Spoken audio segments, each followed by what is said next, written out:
Olá, bom dia, meus amados irmãos, que bênção Deus tem nos concedido a honra de estarmos na presença do Senhor e mesmo distantes, mesmo sem o templo aberto, somos igreja, continuamos sendo igreja e o Senhor tem nos abençoado muito nesse tempo. Que oportunidade maravilhosa Deus tem nos concedido em pensar, em refletir, em ter a comunhão com Deus na sua intimidade. E isso é muito bom, um tratamento que Deus está concedendo à igreja no Brasil, em especial também a nossa. Peço que você, por favor, acompanhe a mensagem do Senhor, que está baseada no livro de Tito. Tito, lá no finalzinho da Bíblia, Tito capítulo 3, no verso 9 até o verso 11, a palavra de Deus diz assim: evita discussões insensatas, genealogias, contendas e debates sobre a lei, porque não têm utilidade e são fúteis. Evita o homem herege, depois de admoestá-lo primeira e segunda vez, pois sabes que tal pessoa está pervertida, vive pecando e por si mesma já está condenada. O tema da nossa mensagem de hoje é o desafio da igreja no século XXI, mas com um destaque para conversa fiada. Isso mesmo, conversa fiada. O apóstolo Paulo fala a Tito, no capítulo 3, no verso 9 até o verso 11, que ele deveria evitar, aqui está escrito na palavra, discussões insensatas, contendas sobre genealogia, debates sobre a lei. E no dia de hoje, no nosso tempo, isso é muito complicado. Parece que a internet, no nosso caso, potencializou muito a opinião das pessoas. Todo mundo tem uma opinião. Esses dias, agora atrás, na igreja, eu estava vindo aqui à igreja e percebi que aqui na frente da igreja tinham dois bêbados discutindo sobre política. E esses dois bêbados, eu fui acompanhando a conversa deles e vi que os dois bêbados estavam falando sobre política, sobre a nação, sobre coronavírus. E cada um deles tinha uma opinião e aquilo me incomodou de uma tal maneira que isso inspirou essa mensagem de hoje. Por que talvez nós estejamos nos tratando às vezes como bêbados? Parece que nós temos opinião sobre tudo, mesmo sem conhecimento. Mesmo sem pleno conhecimento sobre alguma coisa, sobre algum assunto, nós damos a nossa opinião, postamos no Instagram, postamos no Facebook, falamos, criticamos, somos donos da verdade, mas isso não é bom. O apóstolo Paulo, ao escrever a Tito, ele fala dizendo: você, Tito, não se envolva em discussões fúteis, não faça isso, porque isso não é bom. Eu quero destacar aqui com os irmãos algumas ideias sobre os cuidados que nós devemos ter nesse tempo. Você também precisa ter esse cuidado. Não é o outro que precisa ter o cuidado, é você que precisa ter o cuidado. Você que tem Facebook, Instagram, WhatsApp, você tem a possibilidade de ter um aparelho na sua mão e expressar a sua opinião. Por favor, você precisa ouvir essa mensagem, porque é com você mesmo que eu estou falando. Quero te dizer, querido, a primeira coisa que eu posso destacar é sobre o cuidado que a gente deve ter. O primeiro cuidado que a gente deve ter é falar algo que nós não conhecemos. Algo que a gente não conhece, a gente não pode ficar falando aos ventos, colocando a nossa opinião como a verdade, se nós não conhecemos a verdade ou o fato que está sendo dito totalmente. Só porque o fato acontece, não quer dizer que a sua opinião ou que a minha opinião seja importante ou válida, porque existem muitas pessoas por aí que vão guiar a sua vida baseada na sua opinião. Você também é referência para alguém. Eu quero então te lembrar que o mesmo sentimento que você tem quando vê na internet, na televisão, no rádio, uma opinião falando algo tão fora do normal, as pessoas também ouvem a sua opinião, ouvem o que você escreve, ouve o que você fala, vê o que você escreve, e isso tudo traz um desconforto muito grande. Isso dá mau testemunho perante o Senhor. E Tito capítulo 3, o apóstolo Paulo destaca isso, porque Tito era pastor numa cidade chamada Creta. Creta pertence à Grécia, berço da democracia. Ou seja, um lugar onde as pessoas tinham a possibilidade de expor a sua opinião, de ter a sua opinião valorizada, de ter a sua opinião ouvida. As pessoas não eram tão perseguidas como em outros lugares, as pessoas tinham direito de defesa como não tinham em outros lugares. Era o berço da democracia mesmo. Então o Tito, quando vai pastorear aquela igreja, era uma igreja questionadora. Então eu quero te dizer, querido, que pouco importa, com todo respeito, se você tem uma opinião ou deixa de ter sobre as coisas que acontecem às vezes no Brasil, no mundo. O que importa mesmo é o seu comportamento mediante a isso. Porque se você falar e opinar sobre algo que você não conhece, você vai ter um grande risco de não ter uma solução para o caso.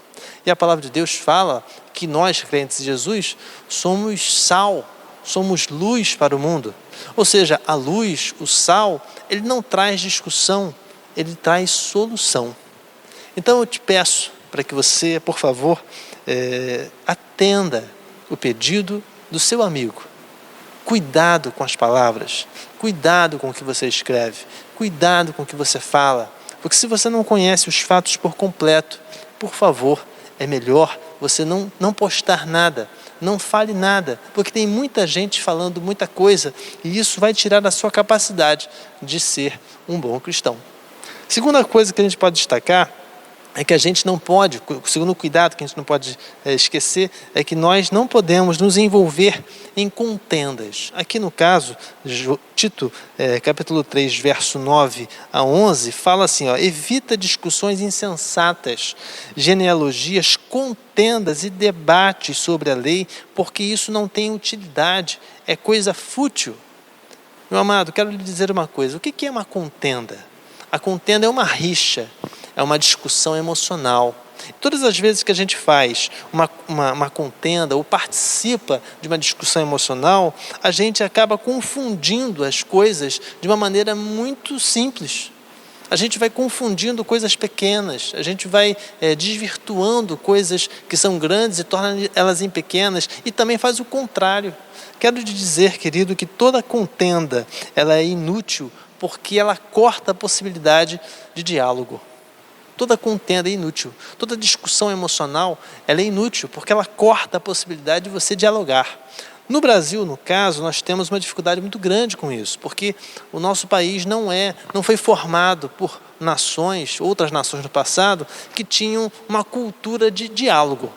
Portugueses, italianos, espanhóis, descendentes de países, de nações africanas, normalmente não são muito referência em diálogo. Pelo contrário, são referência em domínio. No nosso caso, a gente às vezes tem uma dificuldade de saber o que é um diálogo. A gente sempre coloca, às vezes, o diálogo em segundo plano, só que isso não é bom. A diferença entre dialogar e dominar, ou seja, estar certo e dominar, exatamente, já está na própria concepção. Estar certo não vai mudar muita coisa, se a pessoa do outro lado vai aceitar ou não. Se você estiver certo, vai acontecer. Mas o domínio, ele é prejudicial, porque quando a sua opinião ela é por domínio e não por estar certo, aí a coisa pega, porque o dominador ele é sempre temporário. Então, ele vai ser considerado incorreto mais cedo ou mais tarde. Meu amado, não discuta.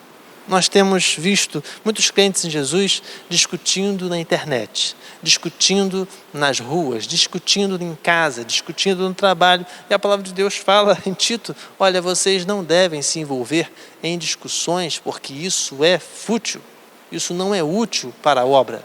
Vocês estão aqui para considerar uma solução e não para gerar uma discussão.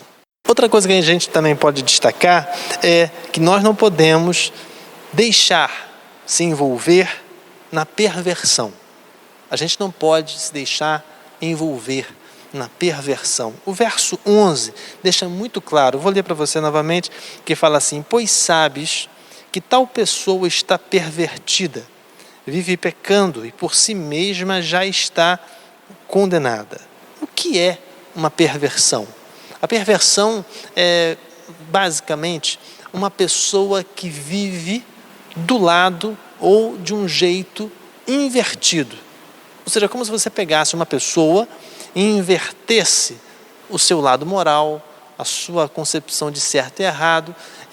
Por exemplo, alguém que você conhece na sua família, no seu trabalho, na sua igreja, que seja, na sociedade, que você fala A, ele entende B. Você fala B, ele entende C. Você fala D, ele entende E. Ou seja, ele nunca entende aquilo que deve ser compreendido. Esta pessoa, perante a palavra, ela é pervertida. Ou seja, ela está com a sua moral, com a sua mente invertida. Ela está fora do eixo. Meu amado, quero te dizer que nós não podemos nos envolver em perversão. Nós não podemos fazer isso, porque nós somos crentes em Jesus e a palavra de Deus fala em Tito, capítulo 3, que existem pessoas que querem que você discuta, que querem que você saia da graça, que você perca a paciência. Mas eu quero lhe dizer, querido, respira fundo, tenha o seu autocontrole, domine a si mesmo, domine esse gênio que tem aí dentro, para que você não se torne também um pervertido, para que você não perca a razão, para que você não tenha a sua moral invertida, e isso não é bom. Então, meu amado, eu quero lhe dizer bem claramente, nós não podemos ficar de conversa fiada nesse tempo. Nós não fomos chamados por Deus para ficar de conversa fiada, ouvindo A, B, C, D e tudo mais, e sem uma solução. Você foi chamado para trazer uma solução na sua casa. Você foi chamado para ser sal, para ser luz no seu lar, não para ficar de conversa fiada. A coisa que eu quero destacar, os 4 pontos que eu quero destacar com você, os cuidados, é que nós temos que falar algo que conhecemos. Se você não conhece, meu irmão, fica de bico fechado, que é melhor. Outra coisa, a gente não pode se envolver em contenda. A contenda, ela não vai dar certo, porque ela vai tirar a capacidade do diálogo. Não adianta falar assim, a opinião é minha e vai ser do meu jeito. Não, não é assim. A coisa não funciona assim. Outra coisa também é confundir estar correto e dominante. Não adianta absolutamente nada você pensar que estar correto e estar dominando é a mesma coisa. Dominar é uma coisa, estar correto é outra coisa. E por último, se deixar envolver na perversão. Não se permita se envolver em ser perverso, em estar do lado perverso. Isso não leva a nada, porque o Senhor não se agrada disso. Tito capítulo 3, no verso 9 até o verso 11, a palavra de Deus é clara. Evita discussões insensatas, genealogias, contendas e debates sobre a lei, porque não têm utilidade e são fúteis. Que você e eu possamos não cair nessa tentação de ficar discutindo coisas que não são para discutir, fazer coisas, falar coisas, pensar coisas que não levam a lugar algum. Você foi chamado por Deus para ser sal, para ser luz, e eu peço a você que você assuma essa sua responsabilidade em ficar com pouca conversa fiada e ser uma solução no seu lar. É tempo de servir no seu lar. Vamos orar? Feche seus olhos. Pai, muito obrigado porque a Tua graça tem nos alcançado. Muito obrigado, Senhor, porque o Teu amor, a Tua misericórdia tem estado entre nós. E, ó Senhor, quantas vezes nós pecamos contra Ti, às vezes com conversas entre familiares, entre amigos, que não levam a nada, dando, Senhor, opiniões que não levam a nada sobre política, sobre as coisas que acontecem na sociedade, sobre coisas, Senhor, que geram mais dúvida do que solução. Ó Senhor, concede-nos, Senhor, sabedoria para usarmos os sentidos, para usarmos, Senhor, aquilo que o Senhor nos concedeu, para sermos, Senhor, mais aptos a ouvir do que a falar, para que possamos, Senhor, vencer essa tentação, para que a gente possa chegar a uma solução mediante os nossos problemas. Todos nós temos problemas e te pedimos, Senhor, poderosamente, sabedoria para resolver esses problemas de maneira poderosa. Esteja conosco, em nome de Jesus amado. Amém.